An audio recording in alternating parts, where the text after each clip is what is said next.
Waalaikumsalam warahmatullahi wabarakatuh. Alhamdulillah nahmaduhu wa nasta'inuhu wa nastaghfiruh wa na'udzu billahi min shururi anfusina wa min sayyiati a'malina may yahdihillahu fala mudilla lahu wa may yudlil fala hadiya lahu asyhadu an la ilaha illallah wahdahu la syarika lahu wa asyhadu anna Muhammadan abduhu wa rasuluhu la nabiyya wa la rasula ba'da. Raditu billahi rabba wa bil islami dina wa bi Muhammadin nabiyya wa rasula rabbi zidni ilma warzuqni fahma. Rabbi shrah li sadri wa yassir li amri wahlul 'uqdatam min lisani yafqahu qawli. Yang kami hormati sesepuh ini sepuh guru kami Ustaz Fahmi Muhadas, juga ada guru kami Dr. Dedi Pramono, teman sejawat dan seluruh jamaah Masjid Al-Furqan. Tidak lupa terima kasih kepada takmir Masjid Al-Furqan Pak Dedi.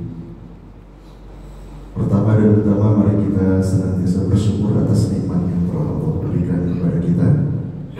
Allah sudah memberikan kepada kita rahmat, sehingga dengan rahmat itu Allah sehatkan badan kita, Allah kuatkan kaki kita untuk datang ke masjid ini. Semua sehat Bapak Ibu? Alhamdulillah. Mudah-mudahan dengan hadirnya kita ke masjid ini, Allah akan angkat derajat kita dan Allah akan menghapuskan dosa-dosa kita. Dosa kita banyak atau banyak sekali Bapak Ibu? Banyak sekali. Dan salah satu agar dosa-dosa kita itu diampuni oleh Allah, kita sering melangkahkan kaki kita ke tempat-tempat yang Allah ridhoi. Salah satu tempat yang Allah ridhoi adalah masjid. Jika kita melangkahkan kaki kita dari rumah kita menuju masjid, langkah kaki satu menaikkan derajat, langkah kaki yang lain menghapuskan dosa. Yang kedua, salawat dan salam yang kita aturkan kepada junjungan Nabi besar kita Nabiullah Muhammad sallallahu alaihi wasallam.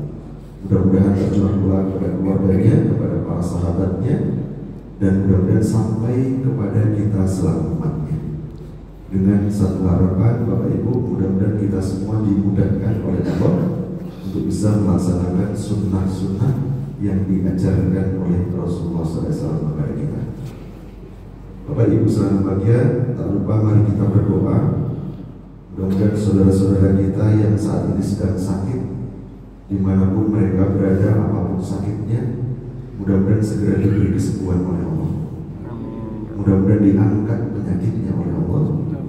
Mudah-mudahan sakit yang dideritanya itu menjadi sarana gugurnya dosa-dosanya. Bapak Ibu, sakit yang bisa menggugurkan dosa ada 3 syarat Bapak Ibu. Yang pertama, kita harus sabar dalam menghadapinya. Yang kedua, kita menerima apapun yang menjadi keputusan Allah. Yang ketiga, lebih penting lagi nih Bapak Ibu, sakit yang bisa menggugurkan dosa adalah ketika kita berobat tanpa dicampuri dengan kesyirikan. Karena ternyata banyak pengobatan yang ada di Indonesia ternyata bercampur dengan kesyirikan.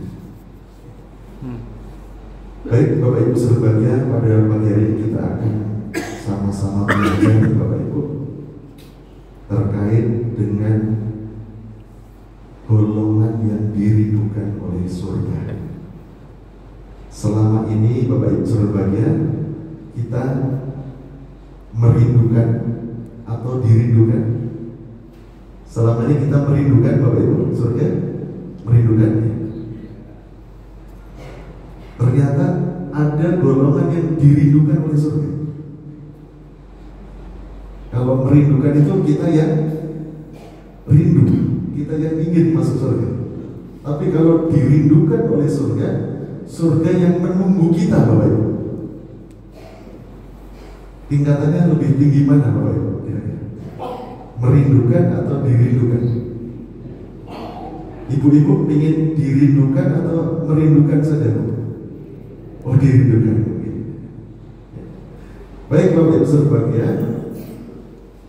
Tema ini kita ambil dari salah satu hadis dari Rasulullah SAW. Hadis ini diriwayatkan oleh Imam Abu Dawud dan Imam At-Tirmidzi.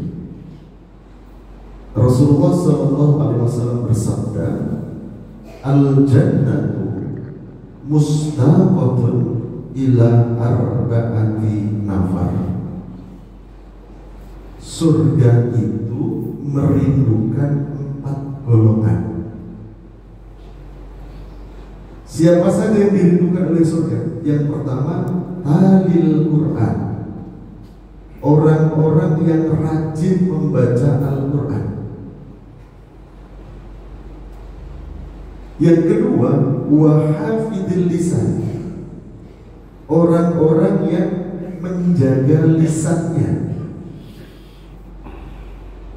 Yang ketiga, wa mut'imil ji'an, orang-orang yang memberi makan orang yang lapar.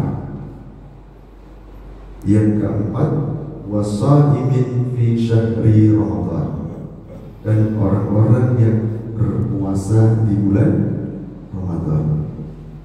Jadi Bapak Ibu berbahagia, ternyata surga itu merindukan 4 golongan. Yang pertama, orang yang rajin membaca Al-Quran. Yang kedua, orang yang menjaga lisannya. 3, orang yang suka memberi makan. Yang keempat, orang yang berpuasa di bulan Ramadan. Sampun jelas begini Bapak Ibu? Sampun jelas? Tidak mau jelas pun rapuh berarti ini Bapak Ibu. Bapak Ibu berbahagia, kita coba kaji satu persatu Bapak Ibu. Yang pertama yaitu talil Quran, orang yang gemar membaca Al-Quran, orang yang lisannya senantiasa digunakan untuk membaca kalamnya Allah. Setiap waktu, setiap kesempatan yang ada, bahkan saat lapang maupun sempit, inilah orang yang dirindukan oleh surga. Selama ini kita introspeksi pada diri kita masing-masing. Kita membaca Al-Qurannya bagaimana? Kita pribun Bapak Ibu.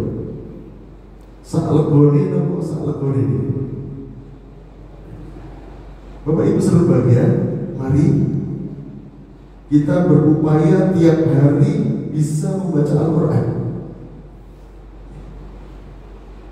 Kemarin ketika bulan Agustus kami membersamai jamaah umroh, kami mengikuti kajian Syekh Anis Muntaha di Masjid Nabawi. Setelah saya ikut kajian itu, terus terang saya nangis Bapak Ibu. Beliau menyampaikan begini, orang kok tiap hari tidak membaca Al-Quran, bukan karena dia sibuk, bukan karena dia tidak sempat, tapi karena Allah memang tidak menginginkan dia membaca kalamnya. Kenapa Allah tidak menginginkan dia membaca kalamnya? Karena hatinya kotor. Jadi Bapak Ibu berbahagia, jangan-jangan kita tidak tiap hari membaca Al-Quran karena hati kita kotor.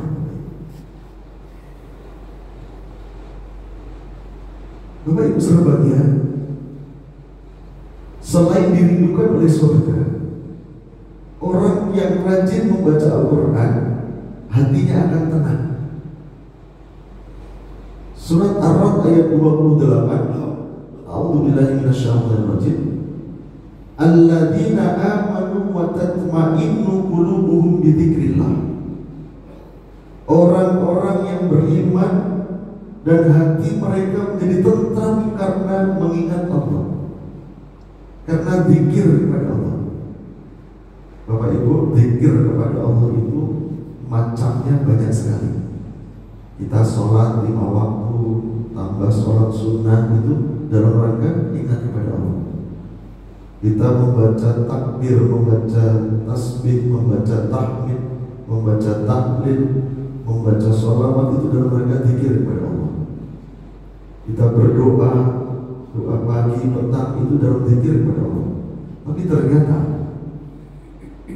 jumhur ulama menyampaikan bahwa tingkatan zikir kepada Allah yang paling tinggi adalah membaca Al-Quran.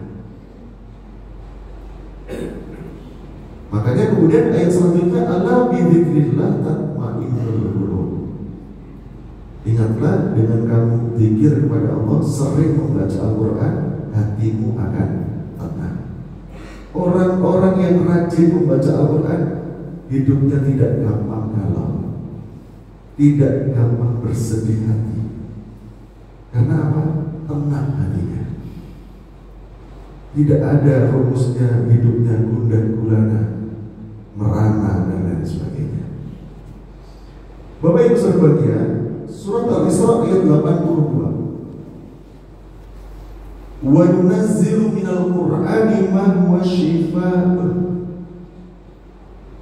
Tidaklah Al-Quran itu Allah turunkan selain menjadi obat, syifa, menjadi penawar. Obat dari apa? Dari semua penyakit. Bahkan kemarin kami mengikuti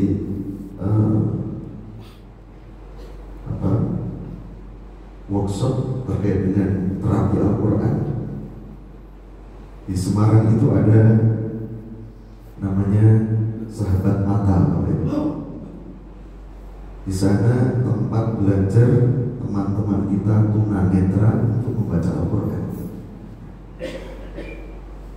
Ternyata mereka itu belajar membaca Al-Quran dengan Al-Quran Braille itu dari mulai 0 sampai bisa membaca lebih cepat daripada anak-anak kecil atau orang yang normal bisa melihat dia belajar Al-Quran. Lebih cepat orang yang buta. Kemarin ada yang bisu tuli di Temanggung, itu ada pesantren Abata namanya. Itu ternyata orang yang, mohon maaf, teman-teman kita yang bisu tuli membaca Al-Quran itu bisa keluar suaranya. Tapi kalau ngomong biasa sulit sekali. Tapi membaca Al-Quran bisa keluar suaranya. Nah, sehingga mereka menggunakan Al-Quran sebagai terapi. Wa rahmatun, dan Al-Quran itu sebagai rahmat bagi kita. Bapak Ibu, kira-kira kita butuh rahmat atau tidak? Kenapa kok kita butuh rahmat? Karena rahmat itu kuncinya surga. Bagaimana mungkin kita akan masuk rumah ketika tidak ada kuncinya? Kita akan mengendarai mobil, mobil sudah ada di depan rumah kita, tapi ternyata nggak ada kuncinya, nggak bisa. Makanya kita butuh sekali rahmatnya Allah. Dan rahmat Allah itu bisa kita peroleh dari seringnya interaksi hidup kita dengan Al-Quran. Bapak Ibu sekalian, ada beberapa hadis yang ingin kami sampaikan terkait dengan membaca Al-Quran ini. Hadis ini dari Ibu Aisyah. Beliau berkata, Rasulullah SAW bersabda, alladzi yaqra'ul Qur'an wa huwa mahir. Orang-orang yang membaca Al-Quran dengan mahir, huwa bihi ma'asyafaratil kiramil bararah.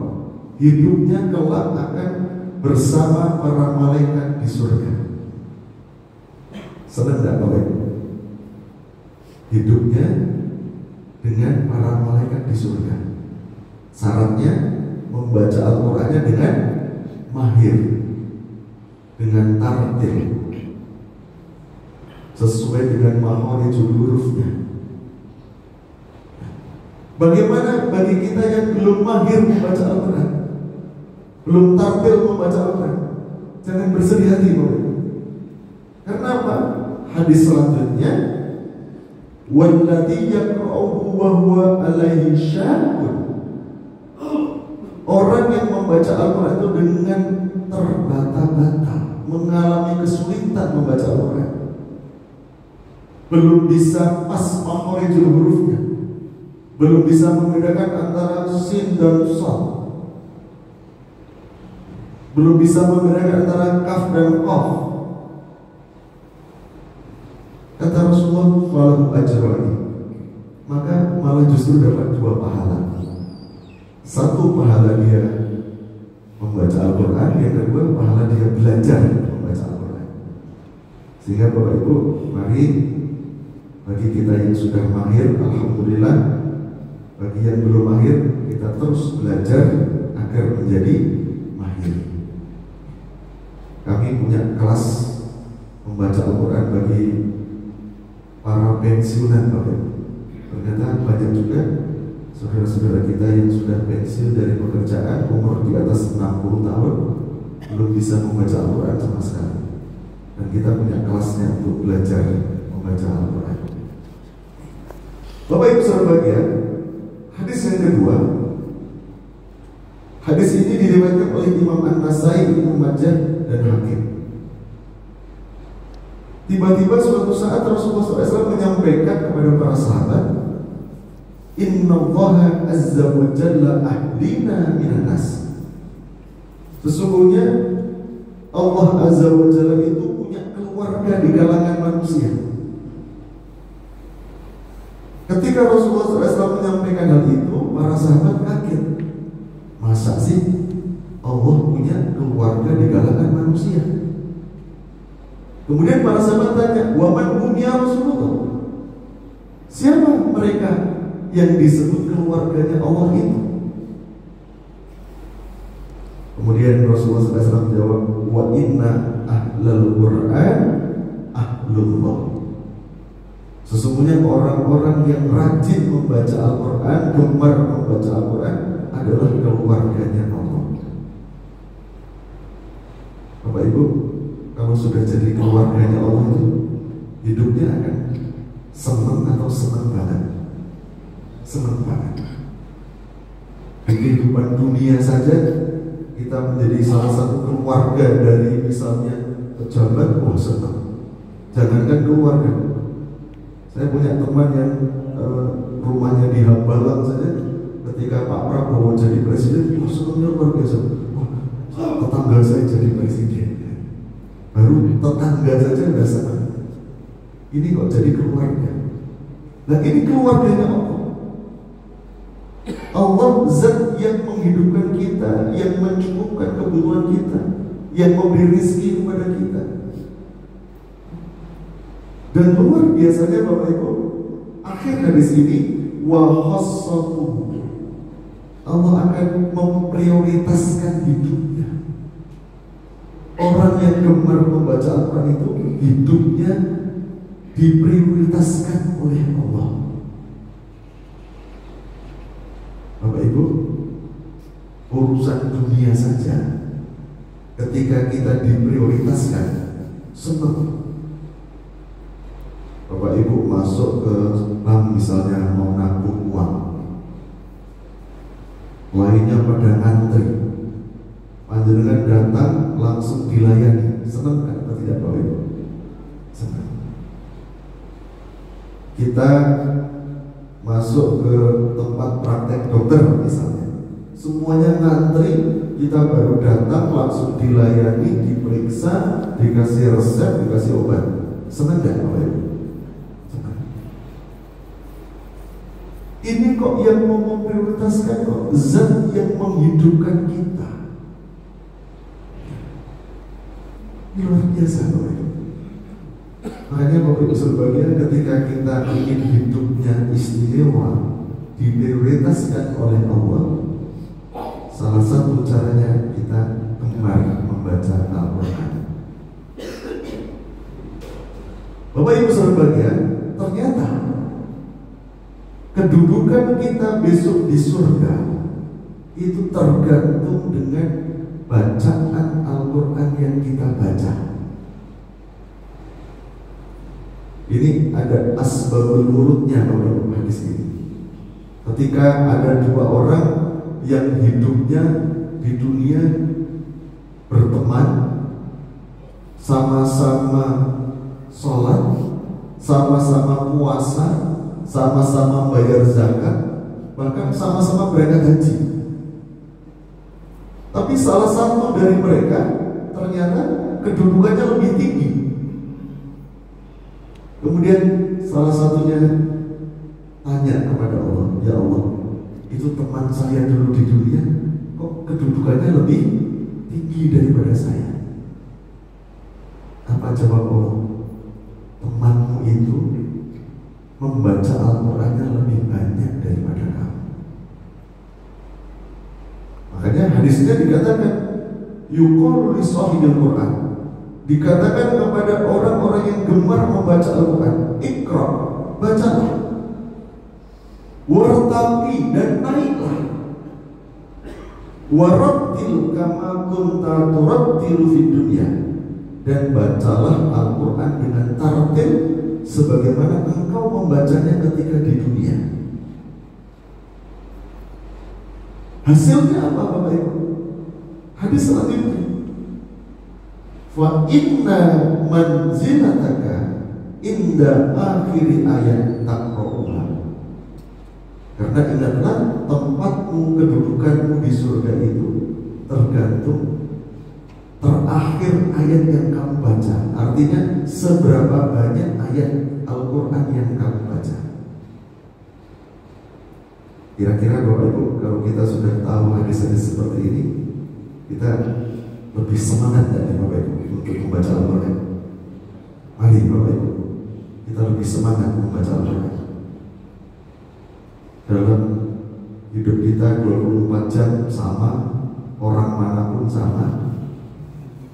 Ada orang yang bisa membaca Al-Quran satu hari 1 lembar, ada yang 2 lembar, ada yang 10 lembar. Berarti kalau 10 lembar itu 1 juz. Kalau 1 hari 1 juz berarti tiap bulan khatam. Kalau sehari 2 juz berarti sebulan khatam 2 kali. Kalau sehari 3 juz berarti tiap 10 hari sekali khatam. Dan ini yang kami usahakan.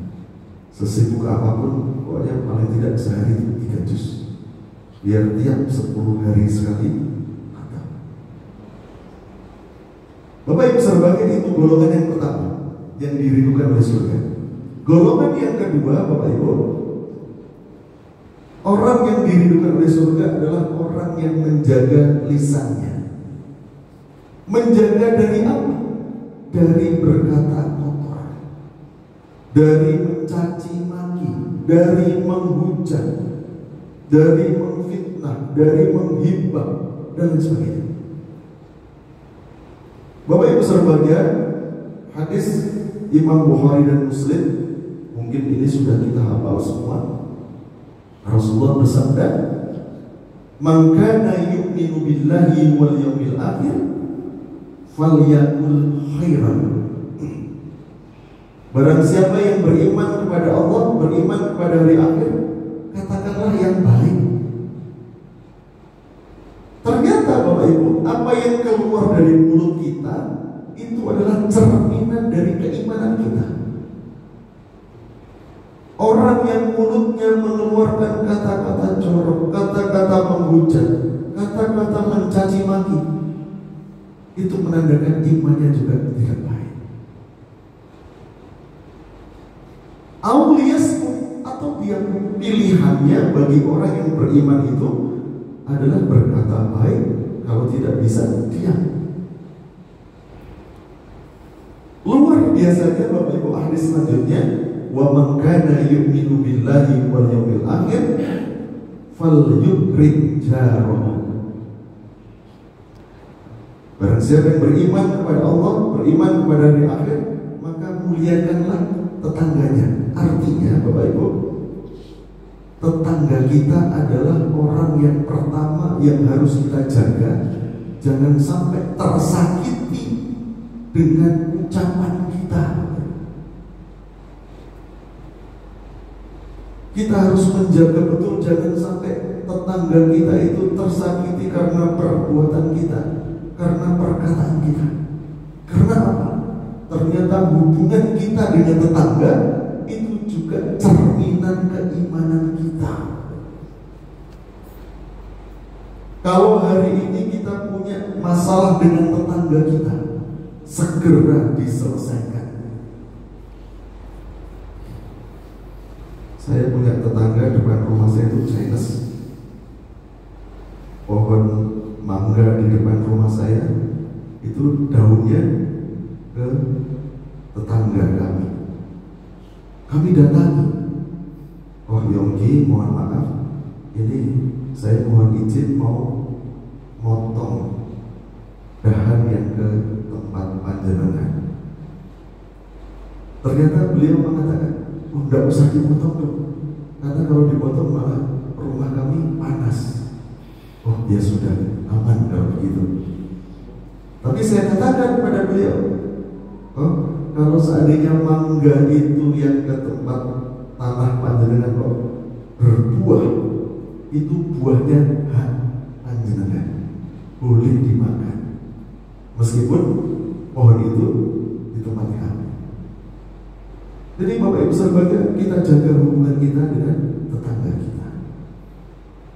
Bapak Ibu saudara, ternyata ketika kita bisa menjaga mulut kita, ucapan kita, perkataan kita dari hal-hal yang tidak baik, ternyata Allah memberikan dua reward, dua hadiah. Hadiahnya apa? Surat Al-Ahzab ayat 70 dan 71. Ya ayyuhalladzina amanu, hai orang-orang yang beriman. Bapak Ibu, setiap kita membaca Al-Quran diawali dengan ya ayyuhalladzina amanu, berarti setelahnya ada sesuatu yang berat, yang besar yang ingin Allah sampaikan. Nah, apa sesuatu yang besar yang ingin Allah sampaikan di ayat ini? Ittaqullah, bertakwalah kamu kepada Allah. Wa qulu qawlan sadida, dan ucapkanlah perkataan yang baik, perkataan yang benar. Ketika kita melakukan ributnya, yuslih lakum a'malakum, Allah akan menyempurnakan amal-amal kamu. Bapak Ibu, kira-kira amal-amal kita sudah sempurna atau belum sih Bapak Ibu? Sholat yang kita kerjakan ini sudah sempurna atau belum? Kadang-kadang mungkin kita sholat masih ingat dengan kunci yang hilang. Kita sering sholat mungkin masih ingat dengan hal-hal yang di luar sholat. Ketika kita menjaga ucapan kita ini yang keluar yang baik, yang benar, ternyata yuslih lakum a'malakum. Satu, Allah akan menyempurnakan amal-amal kita. Yang kedua, reward yang kedua yang Allah berikan, wa yaghfir lakum dzunubakum, Allah akan mengampuni dosa-dosa. Sehingga Bapak Ibu, ketika kita tidak bisa mengucapkan yang baik, kemudian kita diam, malah justru itu dapat menghapus dosa. Bapak Ibu saudara bahagia, termasuk menjaga lisan adalah jangan mudah mencela sesuatu. Kadang-kadang kita sering keluar dari mulut kita mencela sesuatu, lebih-lebih hal-hal yang tidak kita sukai. Ini mungkin musim hujan, aduh, dan ini mencela. Padahal hujan itu rahmat, hujan itu waktu mustajab untuk kita berdoa. Aduh, asam urat umat, Tidak boleh kita mencela sesuatu seperti itu. Bahkan Rasulullah menyampaikan hadis ini, hadis Muslim, la tashubbal humma. Janganlah kamu mencela demam, kata Rasulullah. Demam, panas. Kita badannya panas, meriang, jangan mencela. Fa innaha tudhibu khotoya bani Adam. Karena demam itu menghapuskan kesalahan, menghapuskan dosa Bani Adam. Kama yudhibul kiru habatal hadid. Sebagaimana pandai besi membersihkan kerak-kerak besi itu dengan membakar. Jadi Bapak Ibu, ketika kita sakit demam itu jangan kita mencela. Bapak Ibu berbahagia, termasuk menjaga lisan adalah tidak menyebarkan rahasia yang kita ketahui. Ini berarti Bapak Ibu. Ada cerita terkait dengan hal ini, yaitu sahabat Hudzaifah. Sahabat Hudzaifah itu Bapak Ibu satu-satunya sahabat yang diberitahu oleh Rasulullah siapa saja daftar orang munafik di Madinah. Abu Bakar tidak dikasih tahu, Umar tidak dikasih tahu, Utsman tidak dikasih tahu, Ali tidak dikasih tahu. Hanya sahabat Hudzaifah saja yang diberitahu oleh Rasulullah siapa saja daftar orang munafik di Madinah. Suatu saat Umar bin Khattab itu datang ke rumah Hudzaifah. Bapak Ibu perlu diketahui bahwa Hudzaifah itu dulu adalah bekas budaknya Umar bin Khattab. Kira-kira kalau kedatangan majikannya gimana Pak? Umar tanya pada Hudzaifah, wahai Hudzaifah, tolong beritahu kepada saya siapa sih orang munafik di Madinah itu? Apa jawab Hudzaifah? Mohon maaf wahai Umar, saya tidak bisa menyebutkannya. Suatu saat Bapak Ibu yang datang adalah Utsman bin Affan. Utsman bin Affan itu sahabat yang kaya atau kaya banget. Kaya banget Bapak Ibu. Bahkan sampai saat ini ada rekening atas nama Utsman bin Affan. Masih ada rekeningnya sampai saat ini. Bapak Ibu, Utsman bin Affan datang ke tempat Hudzaifah, ke rumah Hudzaifah dengan membawa hadiah 10 ekor kuda perang. Kuda perang kalau zaman sekarang, ya karena saya juga punya kuda. Ketika kita ke Polda misalnya, kan mereka punya ada pasukan kavaleri, kuda-kuda bagus. Saya tanya, ini kuda dari mana? Dari Inggris. Kuda-kuda kavaleri punya Polri itu dari Inggris, Bapak. Ketika kita browsing, harganya paling murah 400 juta kalau dirupiahkan. Ini tadi Utsman membawa berapa? 10 ekor kuda perang. Berarti kalau dirupiahkan 4 miliar Bapak Ibu. Kira-kira Bapak Ibu, ada orang yang datang ke rumah Bapak Ibu bertamu membawa hadiah uang 4 miliar. Kira-kira Bapak Ibu kalau punya rahasia mau dibedekin apa betul? Bedekin. Jangankan 4 miliar, dikasih 100.000 saja suara kita ikut kok. Gitu betul? Iya.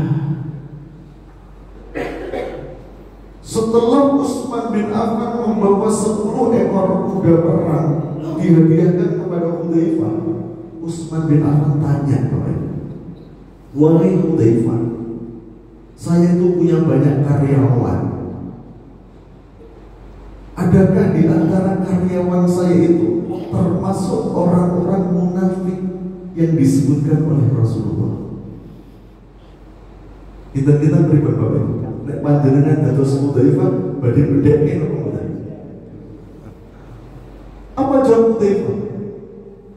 Wahai Utsman, mohon maaf, saya tidak bisa menyebutkannya.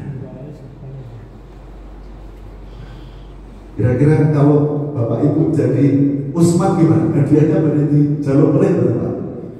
Wes dibagi 4 miliar kok orang di itu. Nah, Bapak Ibu saudara bagian.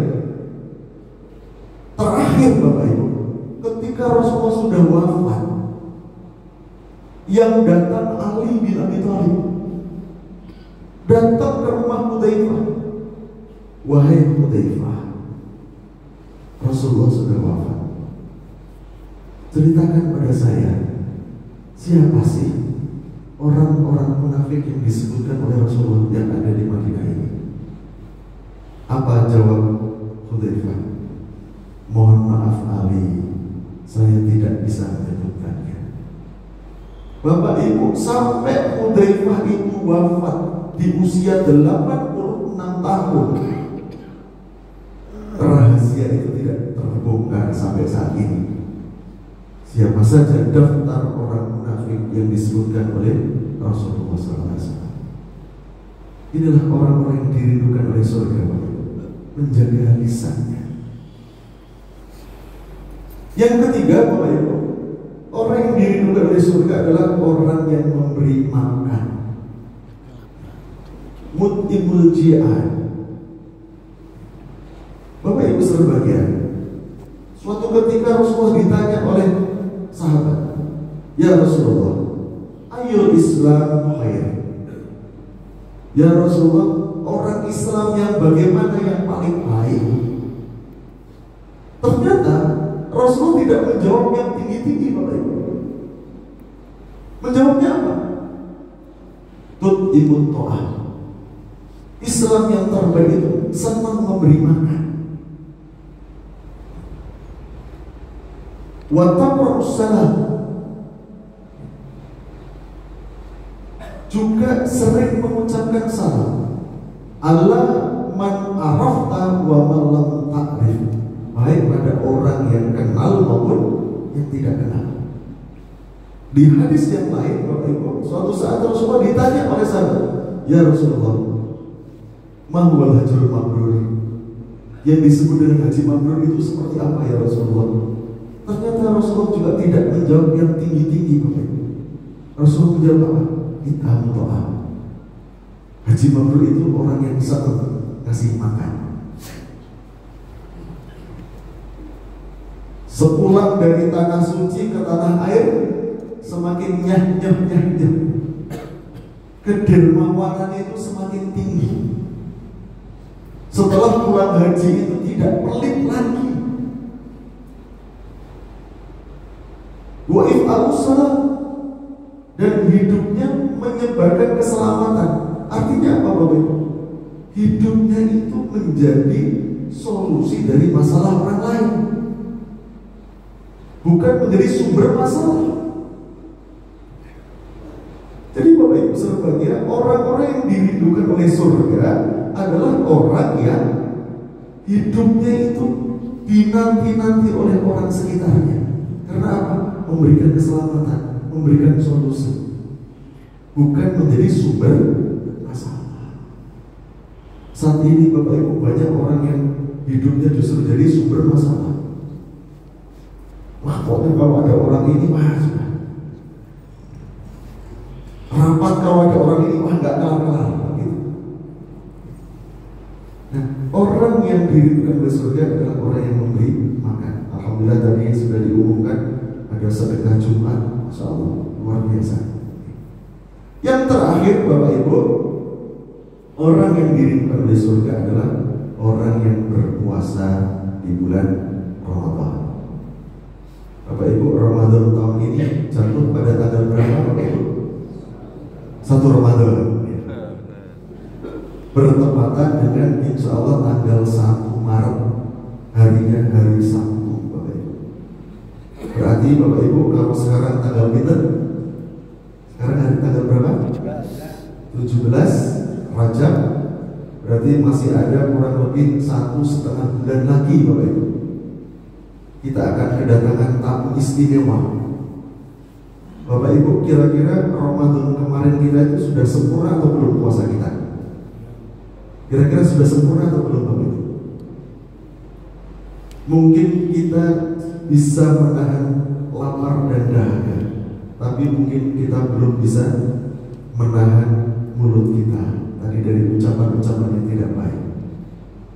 Mungkin kita belum bisa menahan mata kita dari melihat hal-hal yang tidak baik. Mata kita tuh mahal sekali Bapak Ibu. Makanya jangan digunakan untuk melihat yang murah, apalagi murahan. Nah, kalau kita merasa bahwa puasa kemarin itu belum sempurna, mari kita sempurnakan Bapak Ibu. Mumpung masih ada waktu. Caranya bagaimana?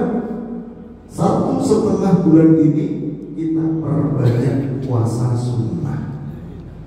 Karena ibadah sunnah itu menyempurnakan yang wajib.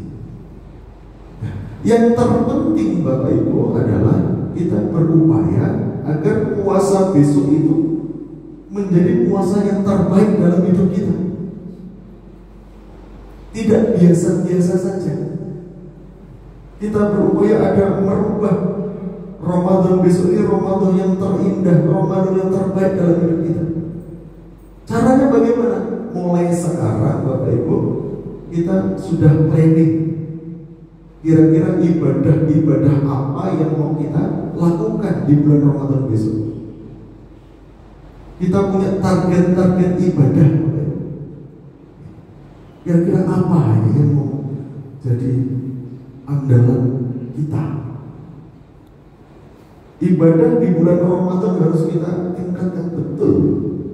Allah sudah mengistimewakan bulan itu, masa kita sebagai hambanya tidak mengistimewakan sama sekali? Kalau saya, Bapak Ibu, Ramadan itu saya bagi menjadi 3. 10 hari pertama itu untuk diri saya sendiri. Makanya saya 10 hari pertama bulan Ramadan selalu ke tanah suci umrah untuk diri saya sendiri. 10 hari yang kedua untuk umat. Biasanya saya 10 hari kedua dipanggil kemana-mana itu hari 10 hari kedua. 10 hari yang ketiga untuk Allah. Full kita iktikaf di masjid, tidak keluar-keluar. Allah sudah memberikan 365 hari Bapak Ibu. Masa Allah minta 10 hari saja kita tidak kasih? Mari Bapak Ibu, kalau tidak bisa full 10 hari, paling tidak malam-malamnya jangan tidur. Iktikaf, mendekatkan diri kita kepada Allah di masjid. Bapak Ibu mohon maaf, kenapa kok kita harus iktikaf? Karena di dalamnya ada malam Lailatul Qadar. Bapak Ibu, malam Lailatul Qadar yang jarang disampaikan oleh para ustadz adalah malam pembaharuan takdir. Takdir kita setahun ke depan akan ditetapkan di malam Lailatul Qadar. Surat Ad-Duhan ayat 3 itu disebutkan. Tafsirnya Ibnu Katsir menyebutkan dia Lailatul Qadar, dia yuktu, ditetapkanlah. Fihi amrusana, perkara setahun ke depan Bapak Ibu. Mayyulan, siapa yang mau dilahirkan di tahun itu. Bapak Ibu, saya punya teman, adik kelas saya, suaminya dokter bedah saraf, istrinya dokter anak. Sudah 14 tahun menikah, belum punya putra. Ikhtiarnya wah, luar biasa. Pernah proses bayi tabung 3 kali. Bayi tabung pertama di Morula di Jakarta, itu habis 800 juta, gagal. Bayi tabung kedua di Singapura, habisnya 1,8 miliar, gagal. Bayi tabung ketiga terakhir ke Belanda, habisnya 2,4 miliar, gagal. Saya sampaikan kepada beliau, Mas, ikhtiar dengan logika akal mungkin sudah cukup. Sekarang coba ikhtiar dengan logika wahyu. Saya bilang, oh, apa itu Mas? Besok 10 hari terakhir bulan Ramadan nggak usah praktek, cuti. Iktikaf. Iktikaf itu apa? Saya jelaskan. Anda 10 hari terakhir bulan Ramadan suami istri masuk masjid, iktikaf. Siangnya boleh tidur, malamnya jangan tidur. Mohon kepada Allah yang benar-benar. Mohon agar dikaruniakan, diamani anak-anak. Itu dilakukan oleh Ramadan, Syawal, Dzulqa'dah, Dzulhijjah. Dzulhijjah ngabari saya, Mas, istri saya sudah positif. Masya Allah, luar biasa. Berarti dia dapat itu Bapak Ibu malam Lailatul Qadar. Mayyulan, siapa yang mau dilahirkan di tahun itu ditetapkan di malam Lailatul Qadar. Wa mayyamut, siapa yang mau dimatikan di tahun itu. Ingat Bapak Ibu kalau ingin mati ya berdoa. Wa mayyu'azzu, siapa yang mau dimuliakan hidupnya. Wa mayyudhillu, siapa yang mau dihinakan hidupnya, ditetapkan di malam itu. Wa kullu amrusana, dan semua perkara setahun ke depan akan ditetapkan di malam Lailatul Qadar, termasuk rezeki kita. Sehingga Bapak Ibu monggo yang Ramadan kemarin belum iktikaf, Ramadan besok harus iktikaf. Bapak Ibu selamat ya, ini sudah waktu suruh. Mudah-mudahan ini ada manfaatnya nih Bapak Ibu. Mudah-mudahan Allah SWT memberikan kepada kita petunjuk yang jalan yang benar, jalan yang lurus, jalan yang penuh dengan kenikmatan. Bukan jalan orang-orang yang sesat, bukan pula jalan orang yang murka. Mudah-mudahan hidup kita hidup yang manfaat, dan akhir hidup kita mudah-mudahan husnul khotimah. Dan mudah-mudahan kita semua yang hadir di sini menjadi hamba-hamba yang dirindukan oleh surga. Gemar membaca Al-Quran, kita jaga lisan kita sering memberi makan, dan kita berupaya untuk melakukan puasa Ramadan dan serangkaian ibadah yang mengikutinya dengan sebaik-baiknya. Kurang lebihnya saya mohon maaf. Assalamualaikum warahmatullahi wabarakatuh. Waalaikumsalam.